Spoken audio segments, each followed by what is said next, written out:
PSI adalah satu-satunya partai yang mungkin saya bisa masuk. Ya. Masih sangat progresif.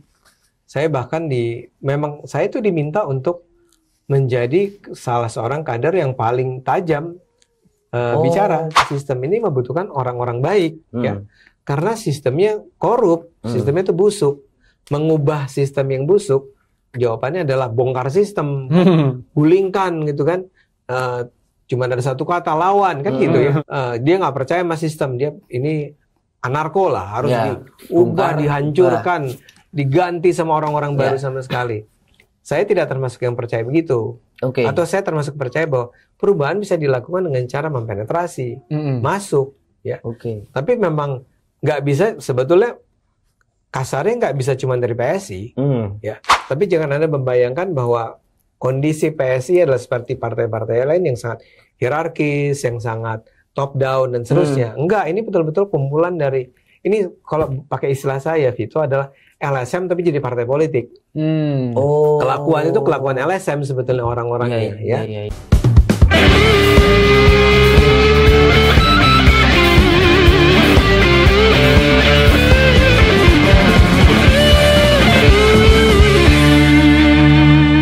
Baik sahabat Kompas.com, ketemu lagi di acara Kelas Wahid. Unggulan utama di Kompas.com adalah Gaspol, ngobrol gas pasti nampol, ya.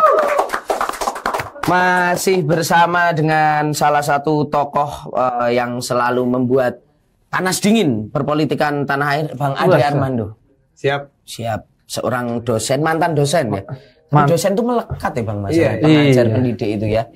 Ya. Masih ngajar kok di UPH. Oh, di UPH masih. Pasca ini. Karena tidak perlu berstatus PNS ya Bang. Iya. Masih lah, itu masih melekat ya. Pokoknya Bang Ade Armando lah, siapa yang nggak kenal ya.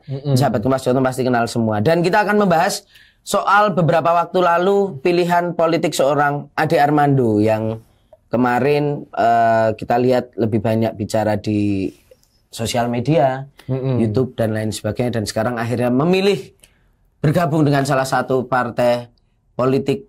Ya, ini pimpinan Bro Giring. Bro Giring ya.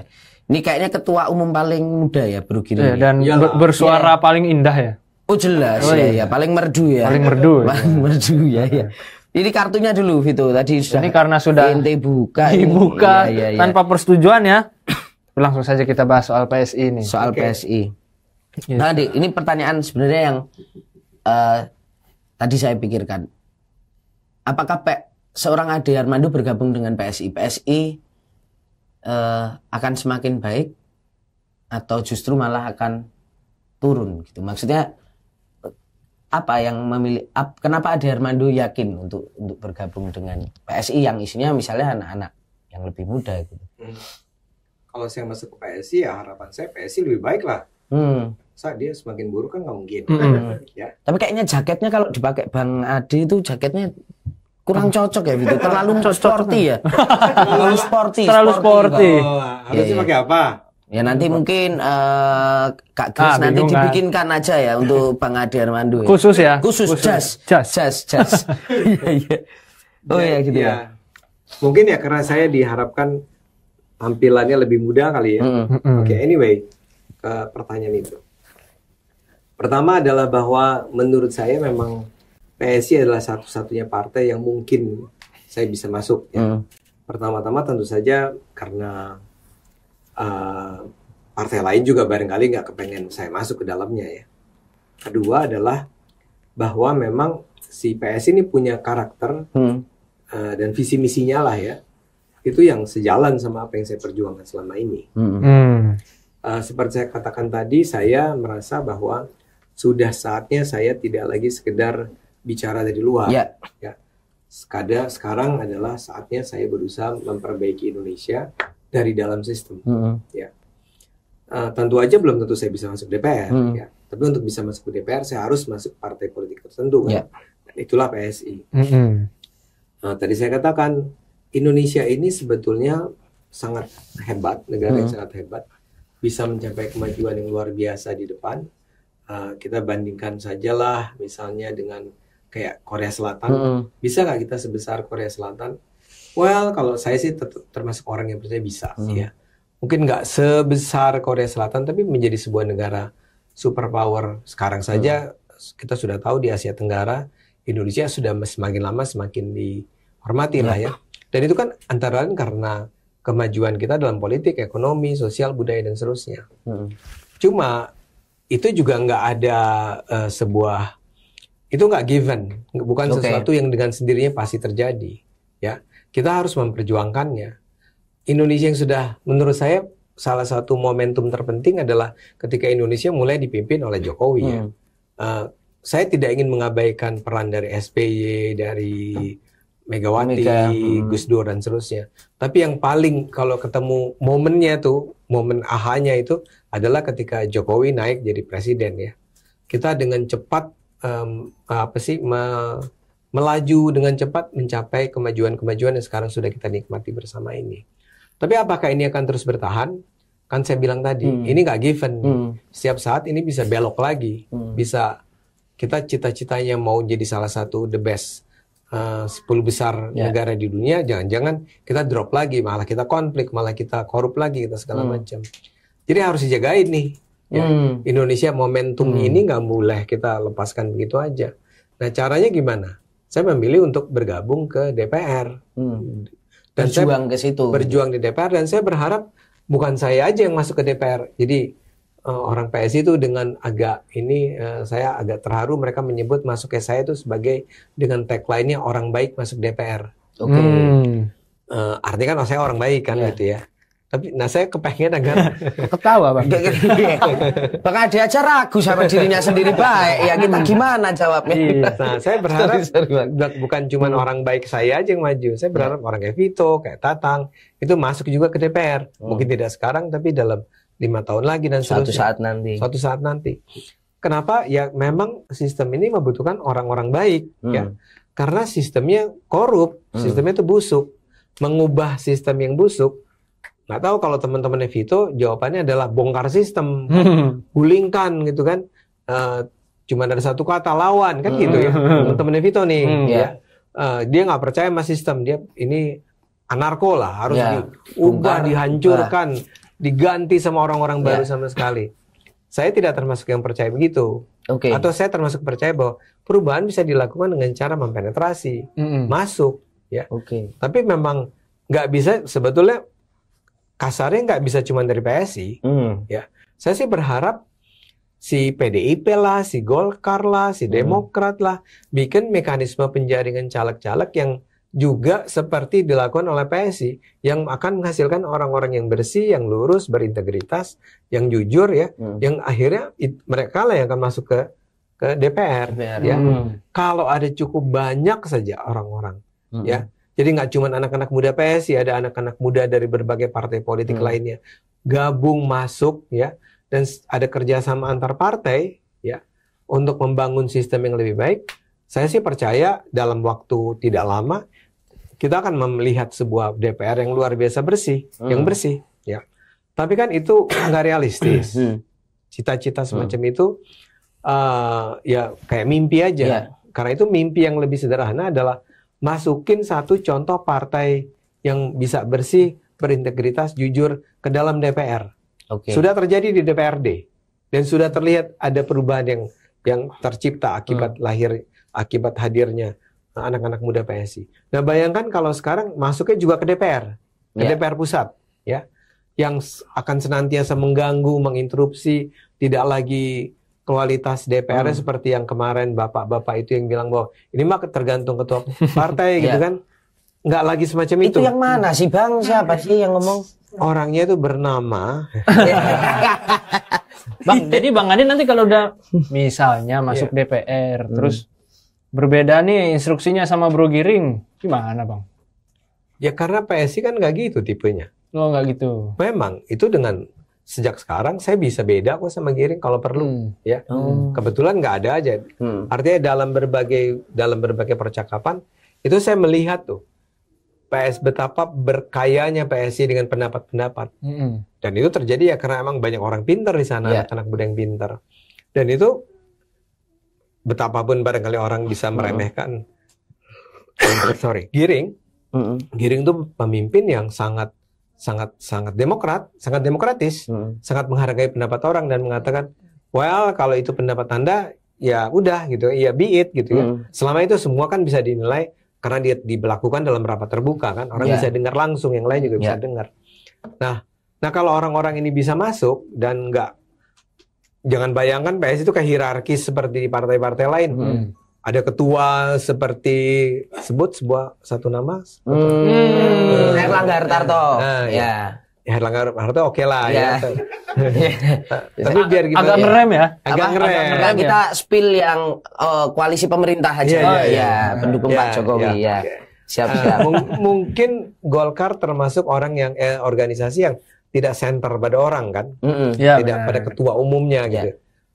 Tapi jangan Anda membayangkan bahwa kondisi PSI adalah seperti partai-partai lain yang sangat hierarkis, yang sangat top down dan seterusnya. Enggak, ini betul-betul kumpulan dari, ini kalau pakai istilah saya Vito adalah LSM tapi jadi partai politik. Kelakuan itu kelakuan LSM sebetulnya orang-orangnya ya. Enggak berpikir misalnya kayak gini. Ini orang-orang yang berpikir tentang sebetulnya gaji DPR tuh harusnya cukup 1 ya. Gini, sekarang tuh Anda tahu barangkali gaji DPR itu sekitar nggak sampai 100 sih. Tapi kalau gaji plus tunjangan gitu, itu dikumpulin ya sekitar berapa puluh gitu. Dan menurut anak-anak PSI itu udah lebih dari cukup. Jadi nggak perlu lagi ada dana macam-macam, ada kunker, ada kunjungan, bikin reses, bikin apa undang-undang ya, komisi ini, komisi ada, itu penghasilan DPR. Makanya si Chris Dayanti pernah bilang kan, tahun ini sekitar 3 miliar deh. Dari Hong Kong 3 miliar kan? Kan kita bingung kan, kok jadi 3 miliar? Kan gaji lu 50 juta atau 60 juta atau 70 juta. Nah poin saya adalah kita kepengen minimal saya dan beberapa teman. Saya mendengar ini di PSI, ya suara ini tumbuh di PSI. Itu gimana caranya agar diubah peraturan tentang penggajian ya namanya ya. Ya udah, Anda udah dapat gaji sebesar itu, taruhlah 70 juta gitu ya. Ya udah itulah gaji Anda, plus ditambah tentu aja ada kendaraan, ada bla bla bla. Tapi udah nggak dapat penghasilan dari apa-apa lagi. Kalau terlibat bikin undang-undang ya emang tugas lo. Emang tugas lo gitu kan. Dan nggak usah. Saya dengar di DPRD DKI, masa itu kan 7 hari dia, ya. Masa 3 hari itu kunker, itu kan nggak masuk di akal. Jadi 4 hari doang di Jakarta, 3 hari kunker. Kenapa 3 hari kunker? Karena duitnya banyak. Kalau kunker. Jadi mending banyakin kunkernya gitu Bang. Setiap minggu katanya. Waduh. Katanya ya. Coba dicek lagi deh. Ya, kita cek. Ada cek lagi. Jadi poin saya itu once and for all harus ada yang merombak. Ya mula-mula dari PSI dulu deh yang masuk. PSI masuk, merombak, bikin rame, laporin ke publik tentang apa yang dia lihat di DPR, siapa yang tidur, siapa yang nggak datang, siapa yang nggak kerja, kalau ada orang-orang yang bayar buat menggolkan undang-undang tertentu gitu kan, kita tahu lah ada RU basah, ada RU kering gitu kan. Nah yang ngelaporin ke publik tuh orang-orang PSI mestinya. Nah dalam pelan-pelan saya duga ini akan berdampak sehingga partai-partai lain juga akan merasa kalau mereka mau survive, ya mereka harus terbuka itu. Seterbuka itu. Gitu loh harapannya. Tapi gini Bang, kalau kita bicara atau diskusi dengan aktivis anti korupsi itu kan mereka selalu menyoroti bahwa biaya kampanye, biaya politik kita itu kan terlampau tinggi. Itu yang menyebabkan akhirnya dianggap sebagai akarnya korupsi ini terjadi gitu. Artinya banyak politisi mungkin yang kemudian harus berutang dengan bohir-bohir tertentu yang kemudian itu yang membuat mereka harus menyaur utangnya ketika menjabat. Nah, kemudian bagaimana dengan sudut pandang PSI yang kemudian selalu bahkan secara bangga gitu selalu mengenakan bahwa anti corruption gitu. Kemarin kita juga lihat sempat di TikTok gitu ya yang kayaknya jualan apa-apa gitu ya PSI waktu itu live untuk berdagang gitu dan jualan ya. Iya. Nah, itu gimana Bang? Apakah seorang Ade Armando melihat bahwa jalan menuju Senayan itu bisa dicapai tanpa mungkin pola-pola seperti itu gitu? Kalau saya ya kita harus coba ya. Dan sudah dilakukan dan berhasil ya. Jadi gini, kenapa mahal? Terbesar tuh adalah uang yang dikeluarkan untuk konstituen. Ya, ya. Itu yang terbesar. Ya. Nah sekarang bisa nggak ya sebuah partai atau semua partai itu menjalankan kampanye tanpa harus bagi-bagi duit atau bagi-bagi duit lah yang paling kasar. Mungkin bagi-bagi apa sih, bikin pasar murah itu masih make sense lah ya. Tapi kalau bagi-bagi uang, money politics itu yang terbesar. Kalau satu orang itu dibayar berapa, 100.000, ya kali aja dengan berapa pemilih dia, kan begitu logikanya. Nah PSI berusaha mengubah itu dan mengatakan kita jangan kasih duit, kita buat orang itu memilih kita secara rasional karena merasa bahwa benar nih PSI akan memperjuangkan kepentingan kita. Ya memang ada yang bilang bahwa itu gampang diomongin tapi susah dilakukan. Ya tapi kan harus dicoba, harus bisa dibuktikan. Dan saya yakin ada banyak cukup orang yang akan membantu pola-pola kampanye semacam itu. Sehingga kalau itu tidak terjadi, ya mestinya uang yang dikeluarkan itu tidak cukup besar. Pasti ada dana yang dikeluarkan, tapi tidak cukup besar. Tidak cukup besar. Ya. Dan nanti akan tertutup dengan, ya taruhlah misalnya saya katakan tadi, gajinya itu juga nggak kecil-kecil amat. Gajinya saya nggak tahu, mungkin hampir 100 juta kali sebulan. Tapi cuma segitu ya. Jangan minta yang lain ya. Jangan ngada-ngada bikin perjalanan ke daerah. Padahal nggak perlu ya. Kan ini harus dilakukan. Jadi kita percaya dengan kejujuran, kebersihan. Kejujuran pasti menang lah. Mungkin harus berdarah-darah, tapi ya pasti bisa menang. Dan Bang Ade yakin menang nih. Dapil abang neraka. Kan cukup neraka, dapil luar negeri, Jakarta Selatan, Jakarta Pusat. Dan kompetitor abang kan juga logistiknya nih mungkin sekarang besar. Saya muncul di kompas.com, penontonnya banyak dan lihat Ade Armando pilih. Ini kan kampanye gratis buat saya. Wah, hati-hati kena Bawaslu nanti Bang. Semprit Bawaslu nanti. Ya, yang penting Andanya kan tidak sedang dalam kampanye kan. Buat saya ini kampanye gratis. Ini ada penonton-penonton yang terpesona nih oleh percakapan ini. Dia mungkin tidak datang dari saya, kan Jaksel, Jakpus dan luar negeri. Dia akan lihat saya dan akan bilang, saya akan pilih PSI pertama. Mungkin bukan pilih saya, tapi pilih PSI. Terus dia akan bilang, gua telepon deh saudara gue yang di Jaksel, pilih Ade Armando tuh. Dengan cara apa? Dengan terus menggandakan pesan-pesan ini melalui dunia virtual. Baru kemudian, dan ini buat informasi Anda, saya tuh emang juga takut untuk turun lapangan sampai belusukan. Mungkin karena pengalaman buruk tahun lalu itu ya Bang? Dikeroyok. Jadi sampai sekarang saya masih harus berhati-hati berada di kerumunan orang yang saya nggak kenal. Jadi ya itu salah satu PR terbesar mungkin nanti ya Bang. Buat saya ya. Tapi kembali ke pertanyaan Anda tuh tadi, yakin nggak? Ya yakin aja dong, harus yakin. Kita harus jual diri kita dengan sebaik-baiknya. Dan saya yakin orang tuh akan tetap percaya sama ide tentang politik yang bersih, politik yang jujur buat bangsa ini. Oke. Bang, tadi bicara juga soal pengeroyokan, Bang. Itu sebenarnya gimana sih Bang detik-detik saat ini ada nggak nih kartunya? Sampean tanya ini. Improve lah, masa nyontek terus. Ya. Saya kira kartunya ada, sampean tanyain. Ini clickbait. Ya. Dia generasi mana sih? Apa? Beliau ini. Dari wajah kan kelihatan, Bang. Saya selisih 5 tahun lah di bawah Bang Hasim.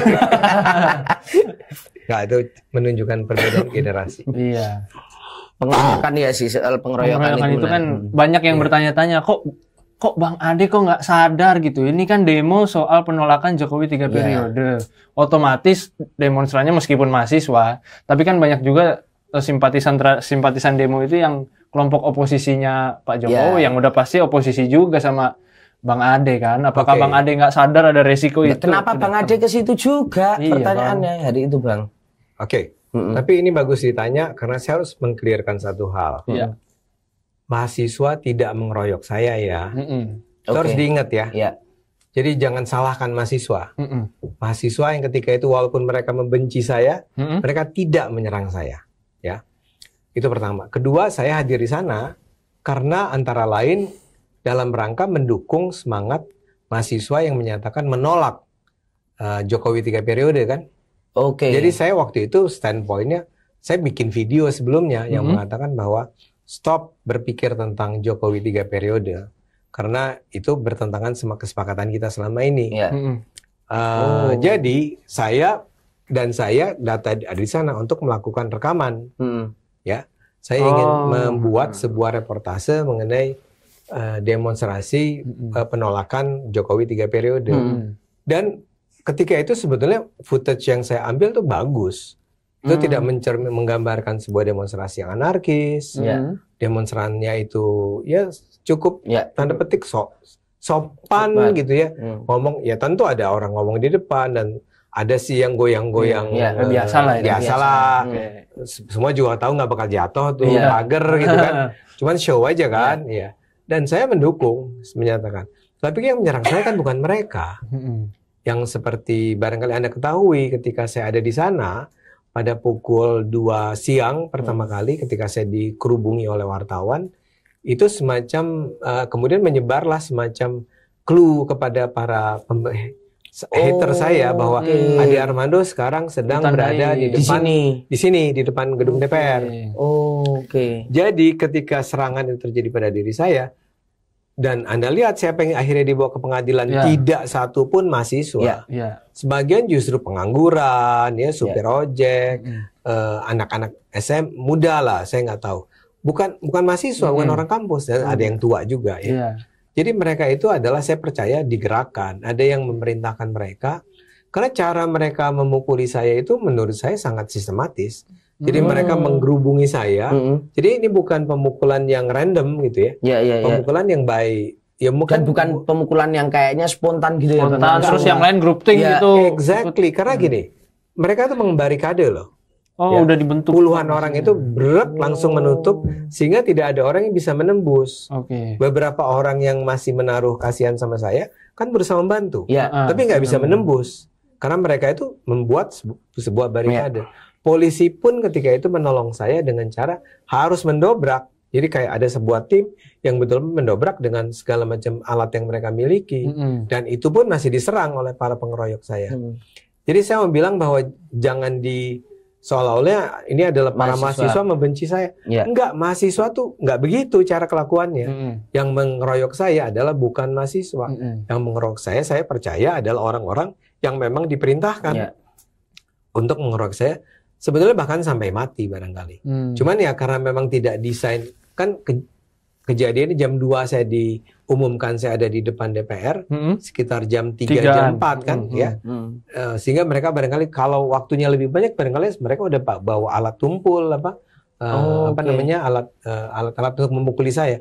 Ini kan enggak cuma dengan tangan dan tendangan gitu ya. Untung tidak ada alat-alat tertentu. Itu. Jadi ini penting juga ya, dikelirkan.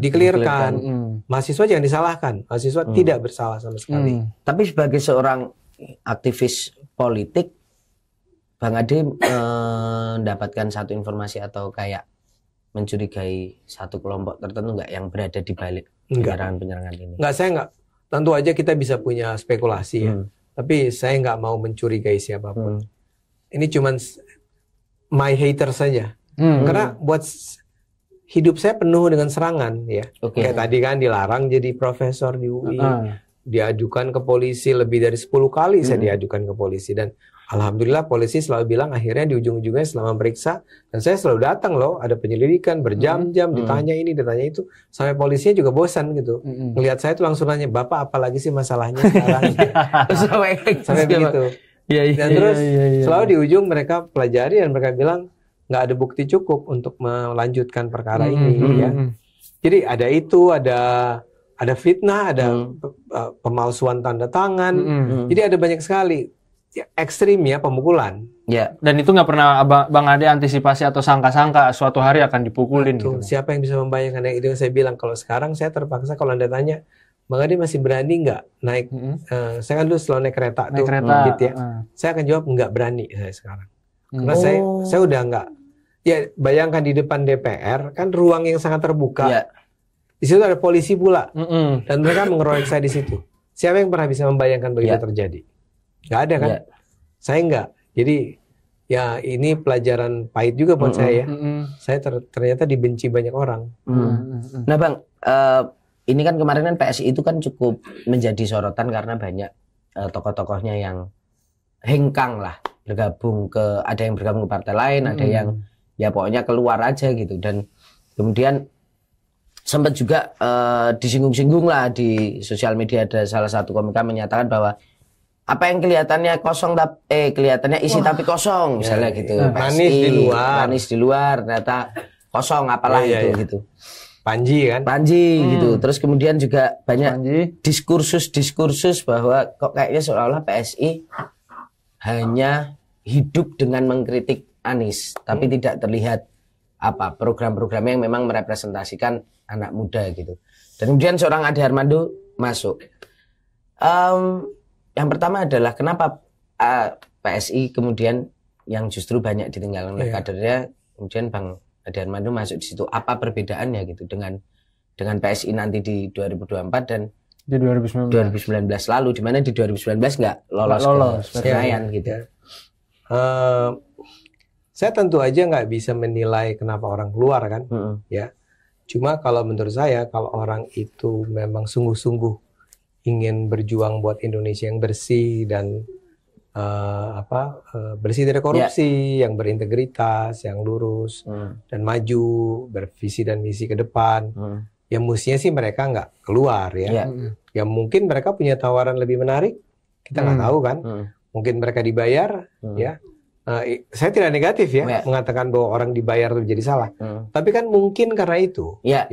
Sementara saya tahu PSI nggak punya duit.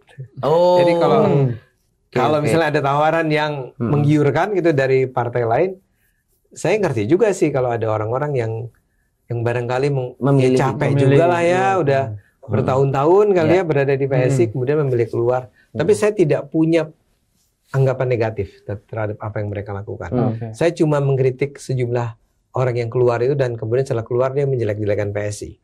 Itu menurut saya harus dijawab ya. Termasuk Panji ya. Ya Panji sih boleh aja kritik-kritik semacam itu, tapi kan dia emang komedian. Komedian mah nggak usah dianggap serius omongannya kan. Ya. Bukan untuk didiskusikan kan apa yang dia ucapkan. Dan saya rasa penggambaran PSI sebagai manis di luar tapi kosong di dalam, ya kan sebetulnya sama sekali nggak benar dong ya. Artinya apakah Panji itu mengabaikan sama sekali ya apa yang dilakukan PSI selama bertahun-tahun di Jakarta kan melawan DPR yang besar semacam itu, yang DPRD yang besar itu dan semua kayak misalnya kita ngomong Formula E lah. Kan PSI yang mati-matian berupaya agar Anies harus mempertanggungjawabkan Formula E. Dan itu dengan risiko yang serius loh. Dia dimusuhin oleh teman-temannya dan belum, ternyata juga interpelasi akhirnya nggak gol kan. Itu mau dibilang kosong. Ya gitu loh. Maksud saya ya buat saya sih Panjinya ya ngawadul aja gitu. Namanya juga komedi. Ngawadul itu bahasa Sunda.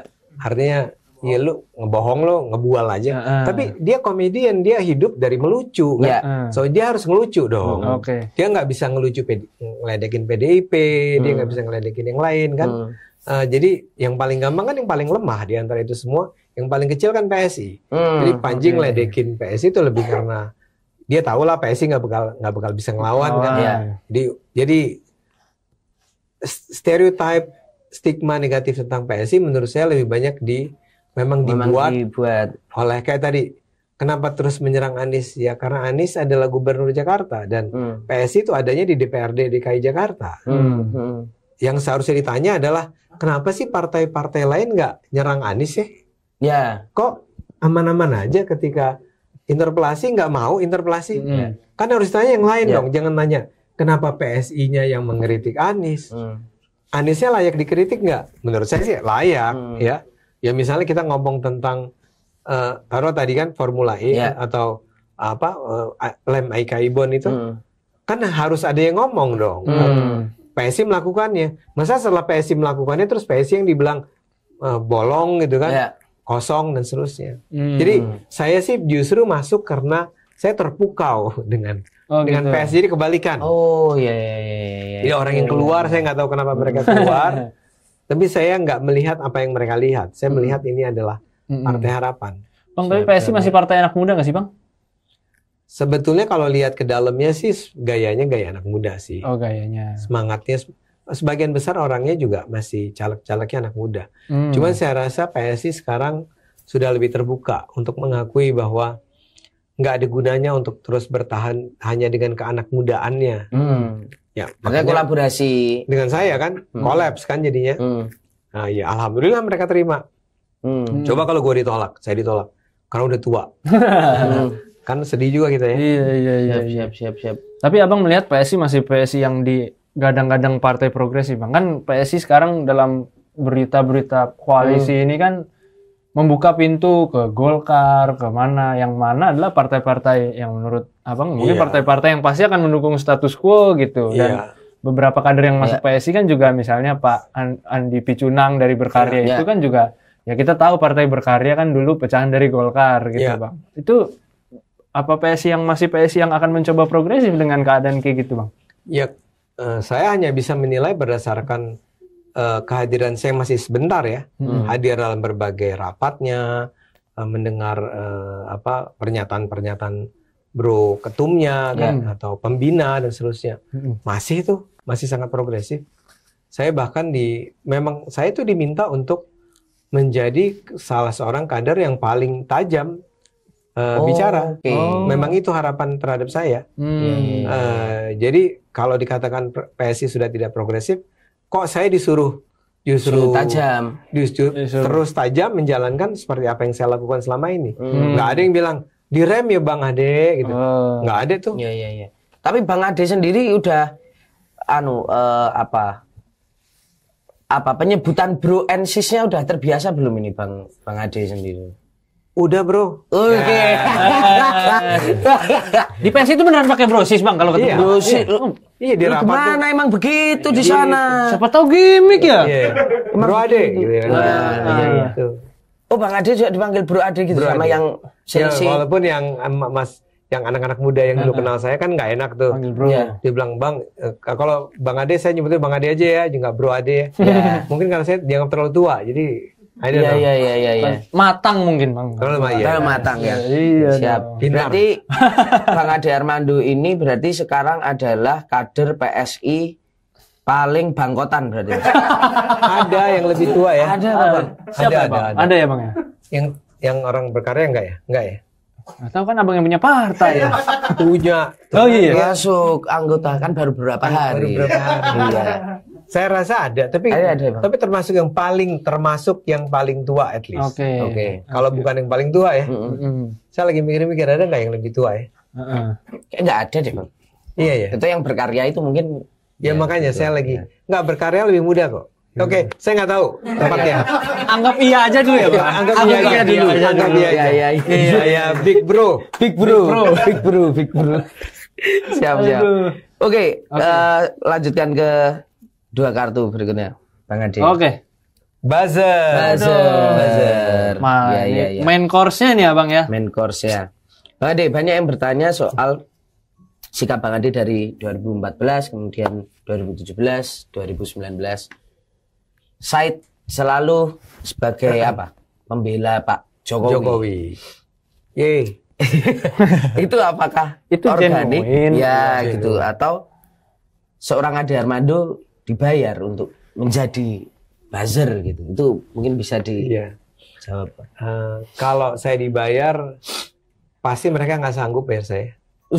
Mahal bang. Terlalu mahal saya. Iya. Saya mau bilang gini. It was a joke. Saya mau bilang gini. Enggak, kan ya kita semua kalau membela sesuatu yang kita anggap benar, kan kita memang tidak akan memikirkan kita dibayar berapa kan. Itu yang terjadi saya dengan Jokowi 2014, betul Anda bilang. 2016, 2017 itu saya dukung Ahok.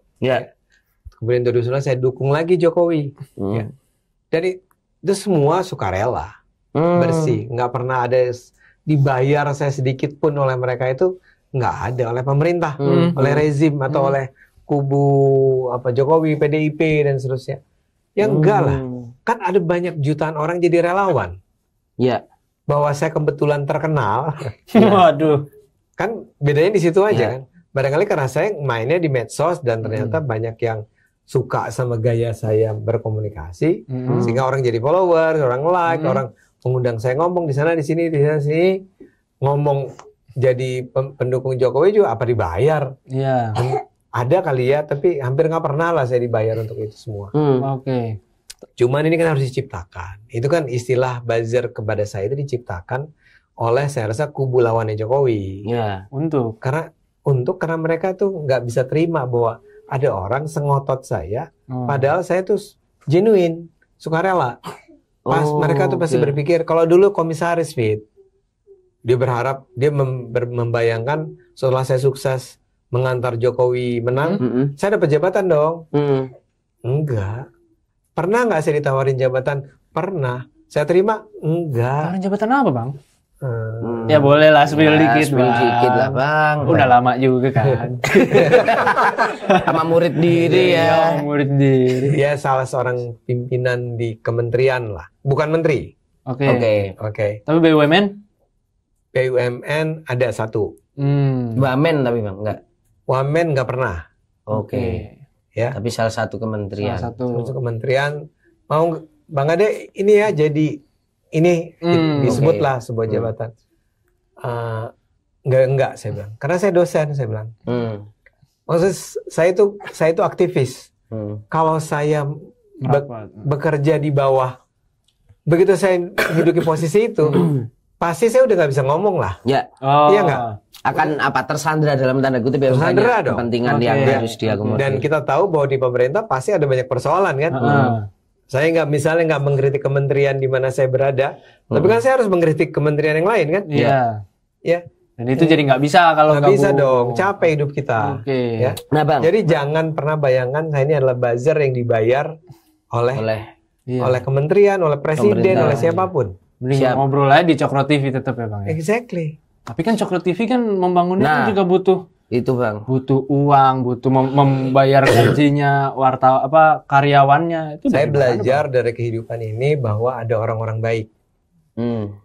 Itu yang kalau di Amerika kan kita kenal orang kayak Bill Gates, orang kayak Warren Buffett, yang kalau dia kan memang betul-betul kasih dana untuk kayak CSR lah gitu. Nah di Indonesia ada orang-orang baik yang melihat, Bang Ade, saya respect loh sama apa yang Anda perjuangkan. Ya, saya bisa bantu apa? Dan membiayai program, membiayai gerakan, membiayai menggaji orang dan seterusnya. Itu dapat. Tapi bukan buat saya. Artinya bukan orang menggaji ini buat kamu, tapi kamu tolong ngomong ini ya. Golkan cipta kerja gitu kan. Nggak ada lah. Request-requestan itu request macam itu. Request tuh dalam artian bayar nggak ada. Tapi kalau orang bilang, tolong dibantu dong kita ini kita dapat serangan nih soal undang-undang yang perampasan aset. Bukan itu, tapi misalnya undang-undang pendidikan tuh waktu itu ya. Juga. Kita bilang apa isinya? Kan undang-undang pendidikan isinya apa? Ini loh yang dipersoalkan bla bla bla bla. Oh ini harus dibela kalau gini. Tapi itu selesai. Ya. Dan saya yakin di dunia ini banyak orang semacam itu. Ya. Saya kebetulan jangan tersinggung, terkenal. Oh iya. Bukan kebetulan kayaknya Bang. Kebetulan ya. Memang sih kalau memang konsekuensi logis dari ucapan-ucapan. Iya kan? Iya. Nah tapi ini Bang, rekan-rekan ini menaruh kecurigaan ini Bang, karena tadi yang menyambung dengan Bang Ade tadi, Abang udah bahkan 10 kali lebih dilaporkan dan lolos. Apakah itu ada campur tangan kekuasaan di situ? Walaupun mungkin tidak membayar tapi ini baik nih selama ini. Ya udahlah lepas. Kawan ini, rekan ini. Udah jangan diapa-apain gitu. Ya gitu Bang. Gitu jawabannya saya nggak tahu. Tapi merasa nggak Bang ada itu dalam proses-proses yang terjadi gitu? Kayaknya kan misalnya slow banget ini Pak gitu. Roy Suryo bikin meme muka Pak Jokowi nyebarin. Walaupun mungkin itu bukan dia kan itu. Walaupun bukan dia, kena Bang Ade bikin meme Mas Anies Joker, aman tuh. Ya salah juga sih mereka ininya. Pasal yang dipakainya salah sih waktu itu. Buat gugat Bang Ade. Buat saya. Tapi kita ngomongin itu ya. Oke. Ya jadi apakah itu terjadi? Saya nggak tahu. Betul-betul saya nggak tahu. Jangan-jangan saya bilang saya duga ada, padahal nggak ada. Gimana kalau gitu? Kata Kapolri, ngapain gue bela-belain si Ade Armando? GR nih. GR. Jadi dikutip di mana, di kompas.com, di Ngegas. Gaspol. Iya. Di Gaspol. Ade Armando mengada-ada. Misalnya kayak gitu kan. Ya, malu juga saya. Saya cuma bilang memang kasusnya tuh betul-betul menurut saya pakai akal sehat. Yang lebih dari 10 kali itu, mungkin 12, 13 gitu. Semua itu memang nggak berdasar pakai akal sehat saya. Apakah polisi juga menggunakan argumen akal sehat saya? Karena setiap kali kan saya dipanggil, saya menjelaskan. Mungkin itu dianggap, wah make sense nih Ade Armando gitu ya. Dipakai, terus akhirnya di SP3. Bahkan sebagian kan nggak nyampe SP3.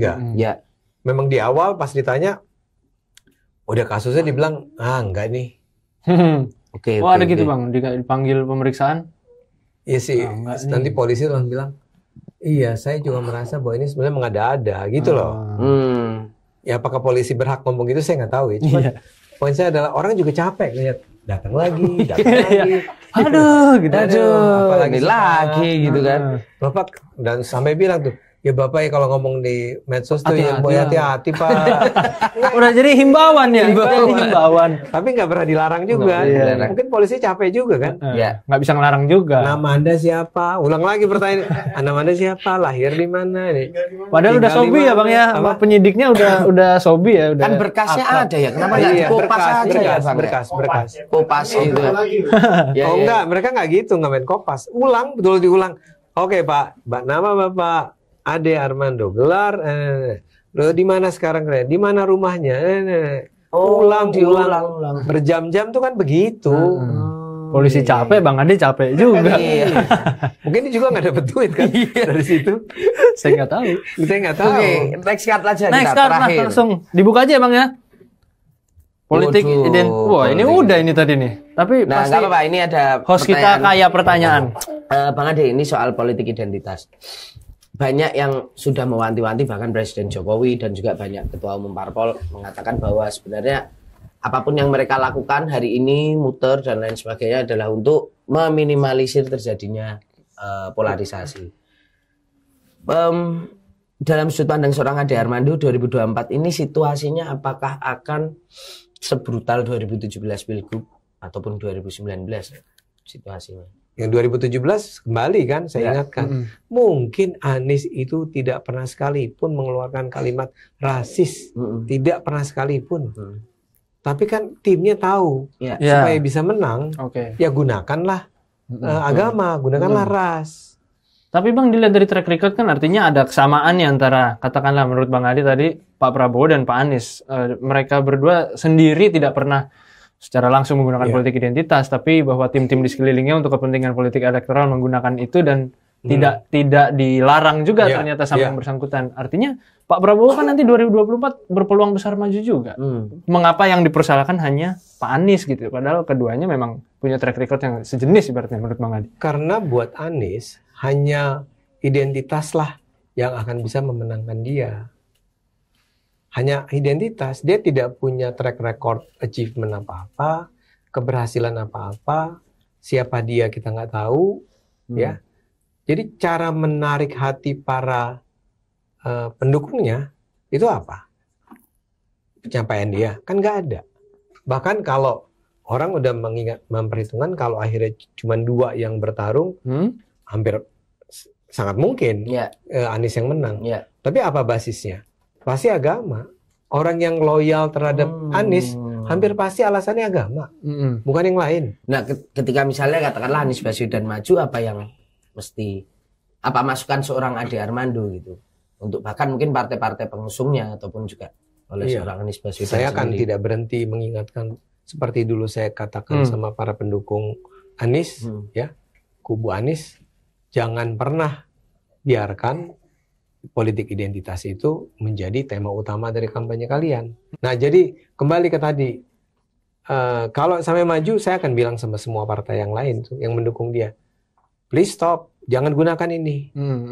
Kalau Anda tidak gunakan ini, apapun hasilnya, mungkin akan lebih aman buat bangsa ini. Oke, Bang, Abang kan pendukung Jokowi, dan itu udah abang akui belak-belakan juga kan. Sementara saat ini politik juga masih cair ya, Tang. Ya.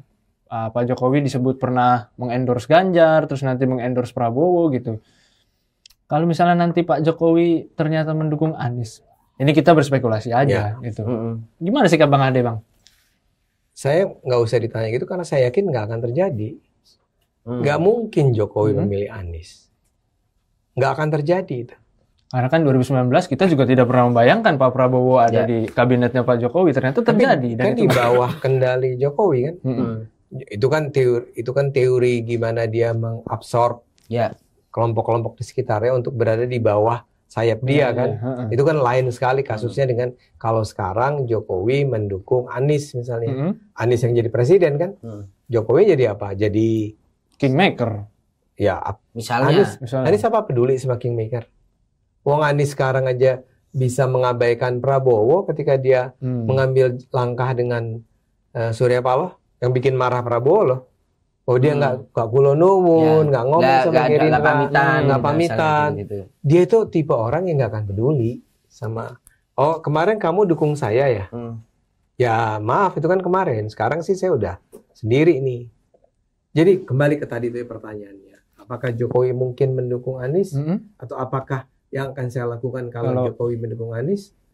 Ya buat saya selesai dengan Jokowi kan. Tapi saya yakin Jokowi tidak akan mendukung Anies. Oke. Nah kalau ke depan 2024 nanti Jokowi sudah selesai, Bang Ade. Ternyata mau pulang kan itu ke Solo. Dan kemudian melihat nanti katakanlah ada 3 pasangan mungkin. Kita melihat menerawang, melihat menerka-nerka ke depan. Katakanlah seorang Prabowo Subianto, Ganjar Pranowo dan Anies Baswedan. Jelas seorang Ade Armando tidak akan ke Anies Baswedan gitu. Pasti. Ganjar atau Prabowo? Ya pasti Ganjar lah. Kalau saya sebetulnya udah idealnya itu Ganjar. Tapi kalau sekarang pasti Ganjar. Pertanyaan lebih seriusnya kan kalau Prabowo versus Anies. Baru mau saya tanya. Misalnya Pak Ganjar nggak dapet tiket. Prabowo sama Anies. Abang kan dulu 2014-19 anti Prabowo banget gitu. Sekarang Anda tanya itu. Iya dong. Prabowo lawan Anies. Satu-satunya pertanyaan yang mengganjal saya adalah mungkinkah saya memilih Prabowo yang pada tahun 2014 dulu, 2019 saya tolak mati-matian. Iya. Nah itu pertanyaan yang nggak bisa saya jawab sekarang. Itu perlu perenungan itu. Karena akhirnya apa? Semangat rekonsiliasi dengan Pak Jokowi itu. Jadi Bang Ade kayak nggak gini loh. Kejahatan gitu. Prabowo tuh masa lalu sih. Iya. Kejahatan dia di masa Orde Baru kan. Bisa nggak saya berkompromi dengan itu? Itu pertanyaan besar. Itu yang seorang Ade Armando masih akan pikirkan gitu. Iya, karena at the end kan harus milih. Saya tidak percaya pada golput. Prabowo lebih lumayan lah. Kejahatannya di masa lalu. Ya. Jadi memang itu harus direnungkan. Harus istiqoroh. Ya betul. Mungkin saya harus sampai level sholat istiqoroh tuh ketika itu memutuskan. Apakah golput atau Prabowo misalnya gitu. Oke, terima kasih Bang Ade Armando, luar biasa. Ya luar biasa ini penanyanya. Alhamdulillah. Kita udah ngobrol berapa jam ini berarti ya? Jam lewat. Gak terasa memang 3 part ini. Aura seorang akademisinya ya, jadi seorang ngobrol sama dosen ini bisa langsung pinter ya kita. Langsung pinter. Pilih saya ya. Saya ajakan memilih itu pelanggaran kampanye loh Pak. Iya Pak. Curi start kampanye Pak. Saya wartawan di KPU Bawaslu Bang. Pilih saya untuk kalau ngajak makan-makan. Oke, siap. Selesai kalimatnya. Bang Ade, terima kasih dan semangat untuk apa yang nanti akan dicapai ke depan. Semoga tercapai dan kalau nggak tercapai balik dosen lagi Bang. Enggak, saya sih kemungkinan akan terus jadi dosen even kalaupun saya lolos ke DPR. Siap, kita doakan yang terbaik Bang. Terima kasih Ade Armando dengan segala perjuangannya. Sahabat Kompas.com, terima kasih sudah selalu mengikuti Gaspol Ngobrol Gas Pasti Nampol. Sama saya Tatang Guritno dan saya Vittorio. Kita undur diri sampai ketemu di Ngegas berikutnya. See ya. Thank you, makasih.